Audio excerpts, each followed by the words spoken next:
Hi, I'm Zoe Ness. Hi, I'm Beth Hepple. Hi, I'm Briggs, and this is our journey into football.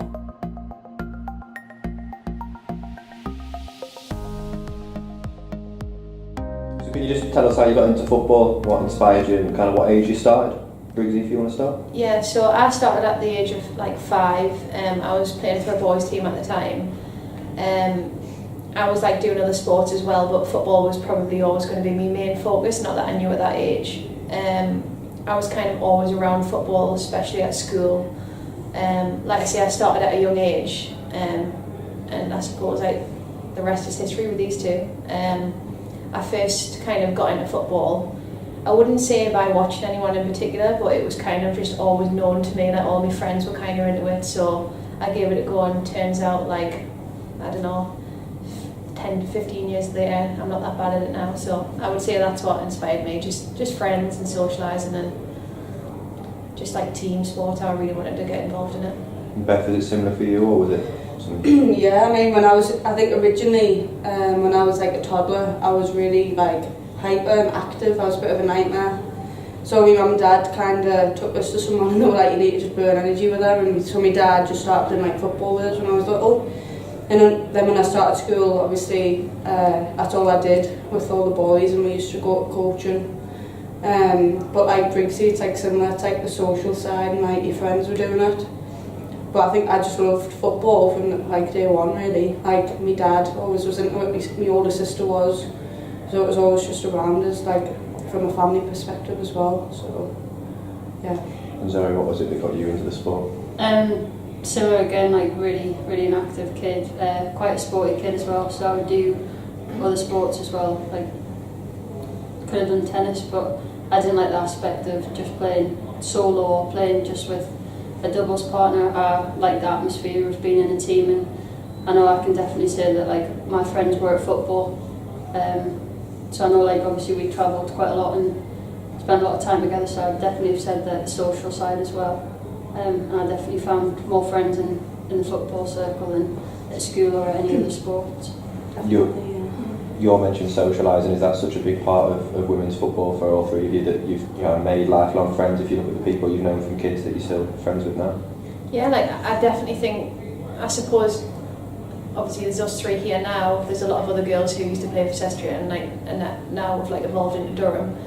They're not with us, but we still kind of, if we ever were to see them, it's always like we're just the same as it was 10 years ago. Do you know what I mean? Like we are, I would say, like lifetime friends. We always will be. We'll always keep in touch with each other. Like Zoe was away at international duty last week. We found out she scored, and it was just like, I suppose it was reminiscent back when we were like 10.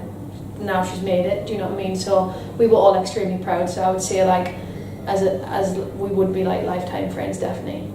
Spent a lot of time, obviously our parents travelled. Even when we didn't want to. We were there when we went, always. So yeah. You mentioned Durham Cestria, and with the three of you here, we can't not talk about that. Obviously, that was a club that progressed through the grassroots scene, and you three were all part of it. And how did joining that club kind of come about for the three of you? I think you started. I started originally, I think it was Lumley Ladies, which I think still exists now.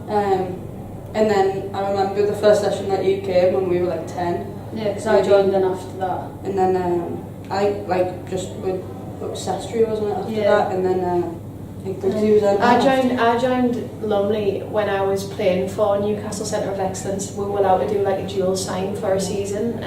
Came along, really enjoyed it, and I ended up like leaving the academy to just solely focus on Lumley, and then we kind of evolved from Lumley to Cestria in South Durham, and then here we are now as Durham. And you mentioned obviously the grassroots side of things compared to the Centre of Excellences, and that really is a good route, especially in the North East. There's so many good teams, and for young girls playing grassroots football now, it must be great to see that there is that route there. Yeah, I mean, I think even when we were younger, it was like a bit controversial us not being in an academy, but at that moment in time, that was the best route for us to physically go down. We felt we were getting the better opportunities and experiences being at Cestria, and I think it's obviously paid off staying obviously where we are now. But with the RTC, like what Durham have got now is fantastic. For the young girls coming through now, the chances and the opportunities they've got is amazing. You've got to look at the role models and stuff as well. I remember we went and played Derby, I think, in that Sunderland game they were playing in the final against Yeah, Arsenal. I think that was sort of like the only real game that we were able to probably go and watch at a reasonable level. And you're looking at the FA Cup final that they were playing in at the time, so we had to correspond that with playing at a tournament.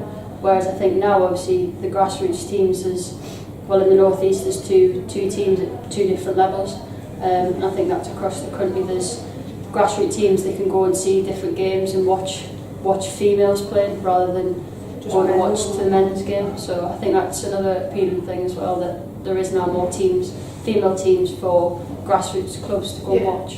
I think even like when we were younger as well, like when we were at Lumley, if we like reverse back to when we were like 10, 11 years old, we actually had nowhere to go. We had no progression, so we had no ladies team to look forward to.